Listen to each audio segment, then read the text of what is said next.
نحمده ونصلي ونسلم على سيدنا مولانا محمد رسوله النبي الأمين المكين الحنين الكريم الرؤوف الرحيم. أما بعد، بسم الله الرحمن الرحيم.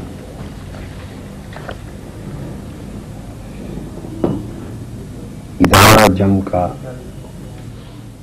اس انتہائی اہم اور نازک قومی اور مذہبی مسئلے پر اس فورم کا انعقاد کرانا لائق مبارکباد ہے.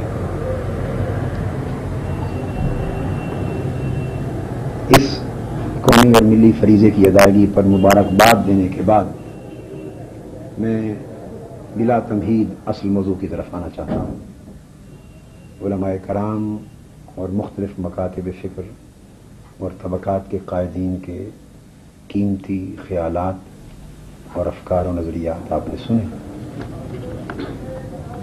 موضوع تو اس وقت زیر غور ہے کہ فرقواریت کا حل کیسے ممکن ہے. فرقواریت کیا ہے، اس پر بھی گفتگو دو مختلف نقطہ نظر سے ہو چکی ہے، اور میرے نزدیک کوئی ایسی مزید ضروری بات نہیں ہے جس کو اس سے ہٹ کر اجاگر کیا جائے. میں اس کے خاتمے کے حل کی طرف براہ راست آنا چاہتا ہوں. فرقواریت کے اسباب کیا ہیں؟ یہ ایک ایسی بات ہے کہ میں سمجھتا ہوں کہ ان پہ غور کیا بغیر کبھی بھی اس کا حل میسر نہیں آ سکتا. اسباب کچھ داخلی ہیں اور کچھ خارجی ہیں. داخلی اسباب میں کچھ سیاسی ہیں اور کچھ مذہبی اور مسلکی.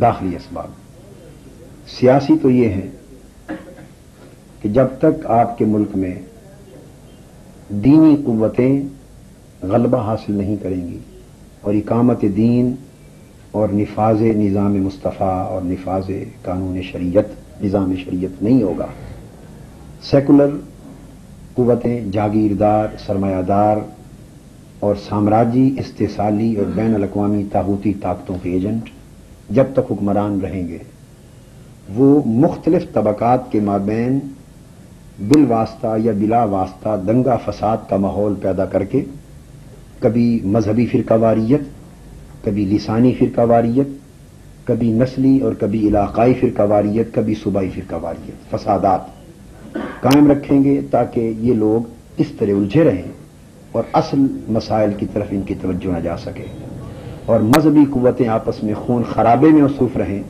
تاکہ وہ یکجا نہ ہوں اور ایک عظیم اجتماعی دینی قوت نہ بنے کہ کہیں اسلامی انقلاب کا راستہ ہموار نہ ہو جائے. لہٰذا ایسی حکومتیں، یہ ان کا سازشی طرز عمل ہے اور اس کے اپنے بہت سے راستے، اور وہ اپنی سیکولرزم اور اپنی ذاتی منوپلیز اور اپنی اجارہ داریاں اور اپنی آمریت کے قائم رکھنے کے لیے فرقہ وارانہ ماحول ان کے لیے نہایت سازگار فضا ہے. اس وقت جب تک حکومت مخلصانہ کاوشیں نہ کرے اس کا حل ممکن نہیں ہے. داخلی سطح پر دوسرا پہلو اس کا سبب مذہبی اور مسلکی منافرت کا ہے. میں نہیں سمجھتا کہ جو سنگینی اس وقت ملک میں موجود ہے اس کا سبب فقہی اختلافات، میں اس سے اختلاف کرتا ہوں. اہل حدیث مکتب فکر اور اہل سنت کے مابین، حنفی اور غیر مقلدین کے مابین جو فقہی اختلافات ہیں وہ اس نوعیت کے قتل و غارت کا سبب نہ بنے ہیں پچھلے عرصہ دراز سے، نہ آج ہیں، اور نہ اس طرح کی سنگینی کی توقع ہے. کتاب و سنت دونوں کو مرجع بنایا جائے یا ایک کو بنایا جائے، میں اس بحث میں نہیں پڑتا، مگر اتنا برملا کہنے کا حق رکھتا ہوں اور کہوں گا کہ کتاب و سنت دونوں میں سے کسی ایک کو کم کرنا یہ بھی افراط و تفریط ہے. حبل اللہ نہ صرف قرآن ہی ہے بلکہ اللہ اور اللہ کے رسول، اللہ اور اللہ کے رسول دونوں سے وابستہ ہونا، کتاب اور سنت دونوں سے تمسک، یہی حبل اللہ ہے. قطع نظر اس کے کہ روایات میں کیا آیا اس پر نص قرآنی ہے. اللہ رب العزت نے فرمایا وَكَيْفَ تَكْفُرُونَ وَأَنْتُمْ تُتْلَىٰ عَلَيْكُمْ آيَاتُ اللَّهِ وَفِيكُمْ رَسُولُهُ وَمَنْ يَعْتَصِمْ بِاللَّهِ فَقَدْ هُدِيَ إِلَىٰ صِرَاطٍ مُسْتَقِيمٍ. اہل علم کے لیے ترجمے کی ضرورت نہیں ہے. اللہ کی آیتیں اور فیکم رسول و رسول کا تمہارے اندر ہونا وَمَن يَعْتَصِم بِاللَّهِ، یہی اعتصام باللہ ہے، کتاب و سنت۔ یہ خیال کرنا کہ صرف واجب الاطاعت اللہ کا رسول ہے اور کوئی نہیں، یہ بھی افراط اور تفریط کی طرف سوچ کو لے جاتا ہے۔ واجب الاطاعت اللہ بھی ہے، اللہ کا رسول بھی ہے، اور رسول کے علاوہ صحابہ بھی ہیں، اہل بیت بھی ہیں، ائمہ بھی ہیں، حتیٰ کہ اساتذہ بھی ہیں، آپ کے والدین بھی ہیں، اور ہر بڑا بھی ہے۔ اطاعت کے درجات ہوتے ہیں۔ اللہ اور اللہ کے رسول کے لیے اطاعت مطلقہ ہے، unconditional, unchallengeable, unqualified, unrestricted, permanent and absolute. اور اللہ کے رسول سے نیچے جتنی اطاعتیں ہیں وہ کنڈیشنل اور کوالیفائڈ ہیں، مشروط اطاعتیں ہیں۔ تو ائمہ فقہ کو بھی جو اطاعت میسر ہے بمعنی تقلید، وہ مشروط معنی میں کتاب و سنت کے تابع ہو کر۔ یہ مسائل جھگڑے کا باعث نہیں ہے اور نہ یہ حل ہے۔ منافرت مذہبی حوالے سے مسلکی اور اعتقادی ہے، میں اس سے اتفاق کرتا ہوں، فقہی نہیں۔ رفع یدین کرنا یا ارسال الیدین ہرگز کوئی قتل و غارت اور فساد کا باعث نہیں ہے۔ منافرت کیا ہے؟ منافرت بنیاد جو فرقہ واریت کی ہے اور قتل و غارت کی، میرے نزدیک وہ صرف ایک مسئلہ ہے، وہ مسئلہ اہانت رسالت مآب صلی اللہ علیہ وآلہ وسلم، اہانت صحابہ و خلفاء راشدین، اہانت ازواج مطہرات امہات المؤمنین، اور اہانت ائمہ اہل بیت، اور اہانت اولیاء و اکابر۔ یہ 5 درجات ہیں اہانت کے، بس یہی اہانت ہر قسم کے فتنہ اور فساد کا باعث۔ جب تک آپ ان تمام قسموں کی اہانتوں کے دروازے کلیتاً بند نہیں کرتے، فرقہ واریت کا خاتمہ ناممکن ہے۔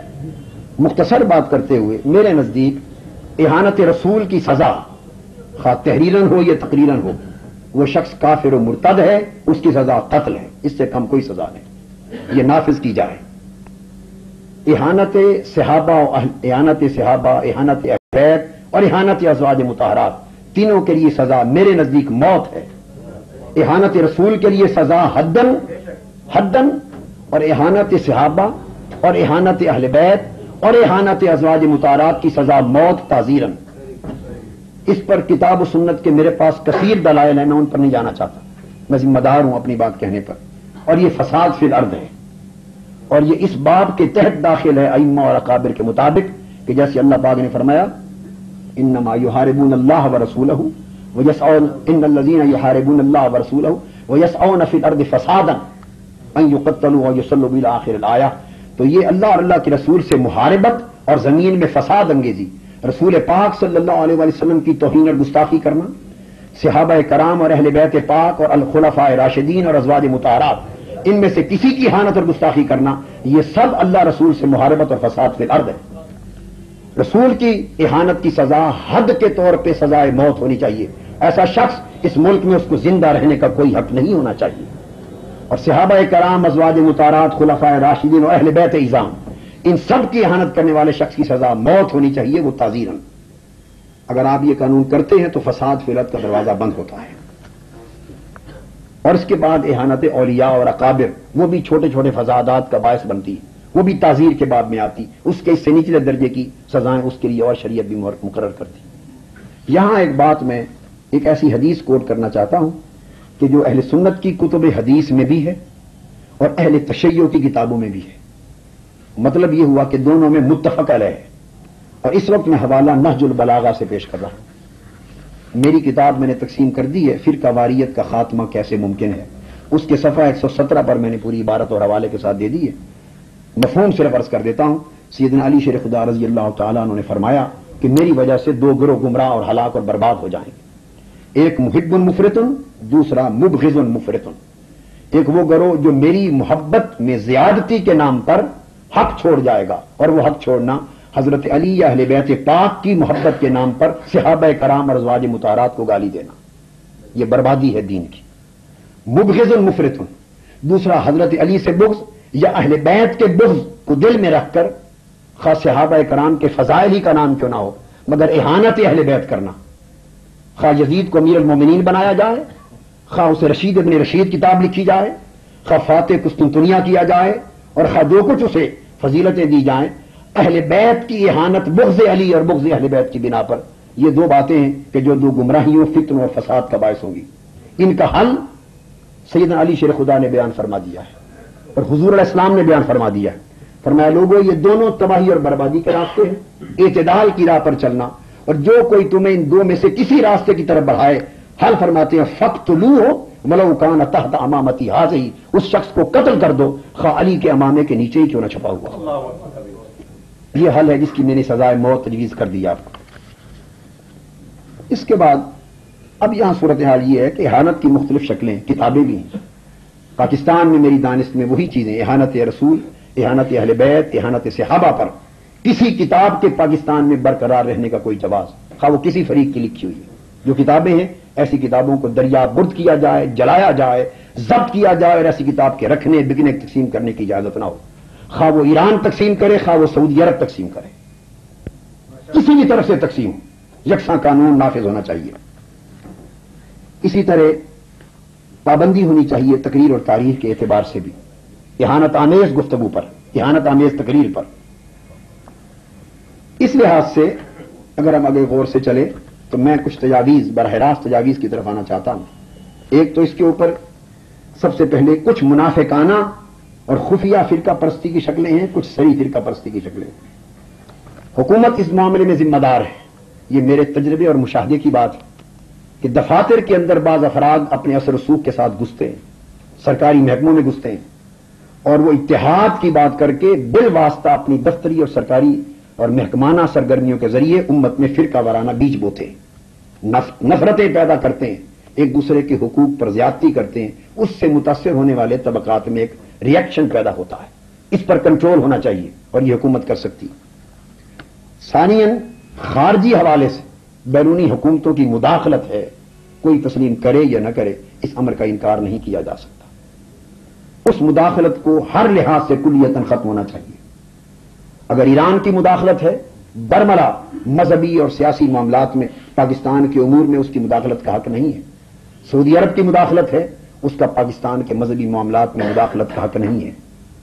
ہم دیکھتے ہیں کہ ممالک ان بڑے دونوں طرفوں کے ممالک سمیت یہاں مختلف طبقات کو چندے دیتے ہیں، کوئی مدارس کی تعمیر کے نام پر دیتا ہے، کوئی تبلیغ کے نام پر دیتا ہے، کوئی کسی نام پر، کوئی کسی نام پر، وہ مختلف مکاتب فکر کو پالتے ہیں، مختلف بالواسطہ بلاواسطہ طریقے سے انہیں فنڈ اور فائنانس کرتے ہیں۔ نتیجہ یہ ہوتا ہے کہ دوسرے طبقات کے دل میں ایک جلن پیدا ہوتی، ان میں یہ دیکھ کر کہ پھر کوئی سعودی عرب کے ذریعے پل رہا ہے، کوئی ایران کے ذریعے پل رہا ہے، پھر کوئی عراق کی طرف دوڑتا ہے، کوئی لیبیا کی طرف دوڑتا ہے۔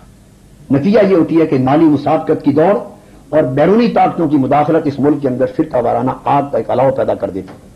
حکومت کی ذمہ داری ہے کہ اس نوعیت کی مداخلت کو کلیتاً پاکستان کے اندر ختم کر دے۔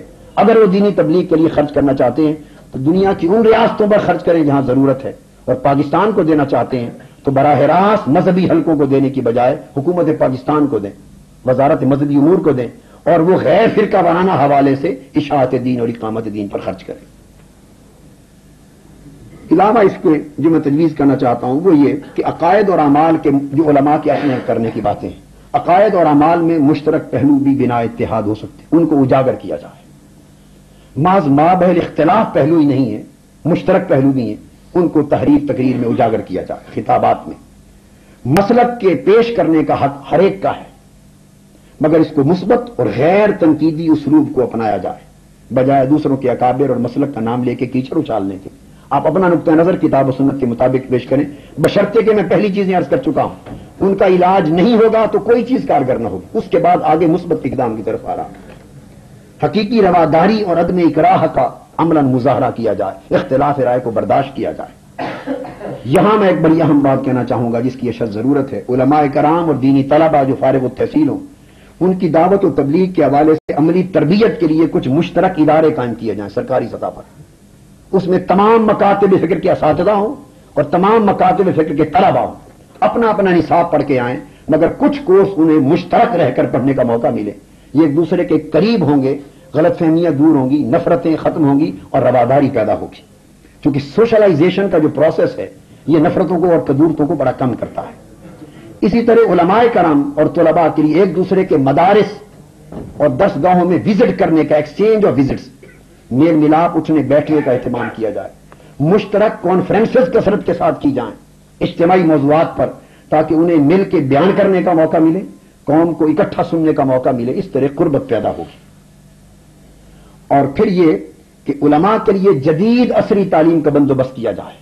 سوال یہ ہے کہ ہماری حکومت کتنی توجہ دے رہی ہے دینی طبقات کو دینی تعلیم کے اصول کے لیے, انہیں اپ لفٹ کرنے کے لیے. جب علماء کرام کو آپ جدید عصری تعلیم نہیں دیں گے, وہ سائنس ٹیکنالوجی جدید موضوعات سے بے خبر ہوں گے, تو وہ پڑھیں گے صرف مسلک عقیدہ اور فقہ. تو جب ان کا پورا میدان ہی صرف یہی دو موضوعات ہیں, تو اس سمایا جنگ اور فتنہ و فساد کے آپس میں اور کیا ہوگا. ان کو جدید موضوعات کی تعلیم کا اہتمام کیا جائے, سائنس پڑھائیں, ٹیکنالوجی پڑھائیں, ماڈرن فلاسفی پڑھائیں, لاجک پڑھائیں, لا پڑھائیں, انٹرنیشنل افیئر سے آگاہ کریں, تاکہ ان کا آئی کیو بلند ہو اور آؤٹ لک ان کی وسیع ہو. جتنی آؤٹ لک وسیع ہوگی اس قدر ایک دوسرے کو سمجھنے کا موقع بھی زیادہ ملے گا. اور علاوہ اس کے بڑی اہم چیز جو ہے وہ یہ کہ میں سمجھتا ہوں کہ تمام مکاتب فکر کے علماء, ان اکابر علماء پر مشتمل ایک سپریم کونسل کا قیام ازحد لازم ہے. اور وہ سپریم کونسل مرکز سے لے کے شہروں کی سطح تک اس کی باڈیز ہوں. وہ ایک کوڈ آف کنڈکٹ مرتب کریں, اور علماء میں سے, خطبہ میں سے جو اس کی خلاف ورزی کرے اس سپریم کونسل میں اس کی گرفت کی جائے, اور وہ ہماتن ہر 6 مہینے 3 مہینے بعد اپنی میٹنگز کریں. اس کے علاوہ ایک مستقل سرکاری سطح پر اعلیٰ سطح کے ججوں پر مشتمل ایک مصالحتی کمیشن ہو, اور وہ سیاسی لوگوں پر مشتمل نہ ہو, جانبدار لوگ نہ ہو. جگہ جگہ پر جو مسلکی جھگڑے پیدا ہو جاتے ہیں, جو ہی پیدا ہو فل فور وہ انہیں اٹینڈ کرے اور جائزہ لے کہ وہ یہ کس کی حق مارا گیا ہے, کس کا زیادتی ہوئی ہے, فوراً ازالہ کرے اور فل فور اس کا حل دے کر اس پر عمل درآمد کرے. حکومت کیا کہتی, آگ سلگتی رہتی, بھڑکتی رہتی ہے, گھر جلنے لگتے ہیں, قتل و غارت ہونے لگتا ہے, گھر برباد ہو جاتے ہیں. اس وقت تک حکومت ٹس سے مس نہیں ہوتی, کیونکہ اس سے وہ سکون میں ہوتے ہیں. جب لا اینڈ آرڈر کی سچویشن پیدا ہوتی ہے اس وقت وہ بھیج دیتے ہیں مولانا عبد القادر آزاد صاحب کو, اس وقت دیگر مختلف مکاتب فرقے علماء کو, سرکاری اہلکاروں کو, وزیروں کو, ڈی سیوں کو کہ جا کے مسئلہ حل کراؤ. یہ سارا کا سارا طرز عمل بدنیتی پر مبنی ہے. مصالحتی کمیشن مستقل ہو, جہاں جو ایشو کسی نے کسی کی مسجد پہ قبضہ کر لیا فار ایگزامپل, بس ضرور قتل و غارت کروانے کے بعد ڈیسیژن لینا ہے. ایٹ دی اسپاٹ وہاں مصالحتی کمیشن موقع کا فیصلہ کرے اور ریزالو کر دے. جہاں فرقہ وارانہ ایشو پیدا ہو اس کو موقع کے اوپر اس کا حل کر دیا جائے. اور آخری 2 باتیں, سرکاری ذرائع ابلاغ اور ہماری صحافت. سرکاری ذرائع ابلاغ کو اپنی ذمہ داری نبھانا ہوگی. اگر مختلف مواقع پر تمام مکاتب فکر کے اکابر علماء اور سرکاری لوگ نہیں, مسلمہ علماء جو مختلف جماعتوں کے رہنما ہیں, بڑے بڑے مدارس اور مکاتب کے چوٹی کے لوگ ہیں, مسلم لوگ ہیں, وہ ٹی وی پر آئیں اور مل کر مذاکرے کریں. کبھی یوم خلافت راشدہ پر سنی شیعہ علماء مل کر گفتگو کریں, کبھی یوم علی پر کریں, کبھی یوم ابو بکر پر کریں. سنی اور شیعہ دونوں طبقات ان کی مشترک گفتگو سنیں, اور مجھے یقین ہے کہ ایسا ہو سکتا ہے. میں نے چند ایسے اجتماعات کا انعقاد خود کر کے دیکھا, اور وہ دین کے مختلف مسائل پر مشترک نقطہ نظر پیش کریں. قوم کے اندر یہ منافرت کی فضا کم ہوگی. مگر یہاں ٹی وی پر ہر برائی کے لیے تو میسر ہے سارے چینلز, مگر دین کی اشاعت اور امت کے اتحاد اور فروغ دین کے لیے اور منافرت اور فرقہ وارانہ کشیدگی کو کم کرنے کے لیے ٹی وی اور سرکاری ذرائع کیا کردار انجام دے رہے ہیں. یہی کہ محرم آ گیا تو ٹی وی شیعوں کے سپرد, میلاد النبی آ گیا تو ٹی وی سنیوں کے سپرد. اس سے بڑا مذاق دین کے ساتھ اور کیا ہے. مستقل پروگرام ہو, مختلف مکاتب فکر کے مسلمہ لوگ مذاکرات کریں, خطاب کریں, نفرتوں کو کم کریں. یہ کانسٹنٹ پروسیس آف ایجوکیشن ہے. اس ایجوکیشن کے کانسٹنٹ پروسیس کو جاری رکھیں گے تو چند سالوں کے بعد جا کے ذہنوں میں تبدیلی آئے گی. اور آخری بات میں اہل صحافت سے کرنا چاہوں گا, وہ زیادہ تلخ طریقے سے نہیں کروں گا, مگر بات مبنی بر حقیقت ہے. جیسے آج ادارہ جنگ نے یہ کام منعقد کیا, اہل صحافت بھائیوں کو بھی سوچنا ہوگا کہ وہ اپنے اخبارات میں اتحاد امت کو, دین کی اشاعت کو کتنی جگہ دے رہے ہیں. ایک پولیٹیکل پارٹی کا سربراہ دوسری کو گالی دیتا ہے تو گالی شاہ سرخی پہ چھپتی ہے, اور وہ کام اور وہ مضمون اور وہ سٹیٹمنٹ اور وہ کاروائی جس سے قوم کی دینی تربیت اور اخلاقی تربیت کی توقع ہے, اس کو چھوٹے سی ایک کالم سے بڑھ کے گنجائش نہیں ملتی. اس لیے کہ کہا جاتا ہے کہ صحافت اس پرپز کے لیے نہیں. ہماری صحافت سنسنی خیزی کی صحافت بن گئی ہے. یہاں فقط ایک برق مارتا ہے, پنجابی کی جو برق ہوتی وہ میں ٹوٹے کر دیا گا. لیڈر کا یہ بیان اس ملک کی لیڈ بنتا ہے اخبارات کے اندر. اگر یہ صحافت ویسٹرن کنٹریز میں ہوتی تو شاید پوری صحافت کو بین کر دیا جاتا. اور یہاں قوم کی تربیت کا مسئلہ ہو, اخلاقی شعور کی بیداری کا مسئلہ ہو, دینی تربیت ہو, اتحاد امت کے لیے ذرائع ابلاغ کا صحافت بڑا اہم ستون تھا. آپ اگر چاہیں اور ہر روز کالم فکس کریں, ہفتے میں روزانہ، ہر ہفتے یا مہینے میں ایک بار فورم کرائیں، آرٹیکل چھپوائیں، مشترک تحریریں چھپوائیں، قوم کے شعور کو بلند کرنے کے لیے فریضہ انجام دیں، تو جتنے اخبارات پڑھے جاتے ہیں میں سمجھتا ہوں کہ اہل صحافت کے ذریعے بھی مسئلے کے حل میں بڑی مدد ملے گی۔ میں انہی گزارشات کے ساتھ وقت اجازت چاہتا ہوں۔ اللہ رب العزت ہمارے حال پہ رحم فرمائے۔ شکریہ۔ شکریہ محترم ڈاکٹر صاحب۔